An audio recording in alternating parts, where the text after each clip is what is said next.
প্রিয় দেবিদ্বারের ব্যবসায়ীরা, প্রিয় দেবিদ্বারের ব্যবসায়ীরা, প্রিয় দেবিদ্বারের ব্যবসায়ীরা, প্রিয় সিএনজি স্টেশনের ভাইয়েরা, পেশাজীবী শ্রমজীবী ভাইয়েরা, প্রিয় হোটেল মালিকরা, যারা দেবিদ্বারে ব্যবসা করবেন সর্ব জায়গায়, সরকারি যেই ধরনের ফি আপনাদের রয়েছে, সরকারি যে আপনাদের নিয়ম মেনে ব্যবসা করার কথা, আপনাদের রেজিস্ট্রেশন, ট্যাক্স ফাইল, এইসব বিষয়ে ব্যতীত দেবিদ্বারের কোনো ব্যক্তিকে এক পয়সাও আপনাকে চাঁদা দিতে হবে না।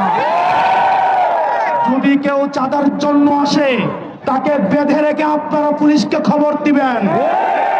দেবিদ্বারের আইন শৃঙ্খলা বাহিনীকে এই মুহূর্ত থেকে আমি সচেষ্ট করে দিয়ে যাচ্ছি, দেবিদ্বারে যারা চাকরি করতে আসবে তাদেরকে এটা মেনেই চাকরি করতে আসতে হবে। সরকারের যেই বেতন ভাতা, সরকারের যেই সুবিধা আপনাদেরকে দেওয়া হয়, আপনারা আমাদের ভাই, আপনারা বাংলাদেশটা পরিবর্তন করতে চান আমার সরকারি চাকরিজীবী ভাইয়েরা, আমরা বিশ্বাস করতে চাই আপনারা ঘুষের সাথে জড়িত না, আপনারা কম্প্রোমাইজের সাথে জড়িত না। তারপরেও যদি কোনো অফিসার দেবিদ্বারে ঘুষান্বিত আসে তাকে দেবিদ্বারে চাকরি করতে দেওয়া হবে না। প্রিয় দেবিদ্বারের মাদকের সাথে আপনারা জড়িত আছেন যারা, এতদিন পর্যন্ত মাদক সিন্ডিকেট গুলো রাজনৈতিক ছত্রছায়ায় পরিচালিত হতো। মাদকের একটা অংশ নেতার বাসায় পাঠাতে হতো।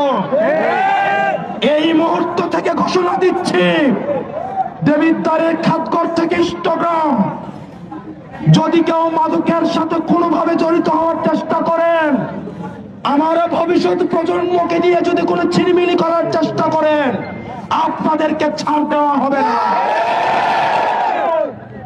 মাদকের সাথে যারা জড়িত, টেন্ডারবাজির সাথে যারা জড়িত, মাটি কাটার সাথে যারা জড়িত, আর যদি সরকারি নিয়মের বাহিরে এক কোদাল মাটি দেবিদ্বারের গুমতি থেকে নেওয়া হয়, আপনাদেরকে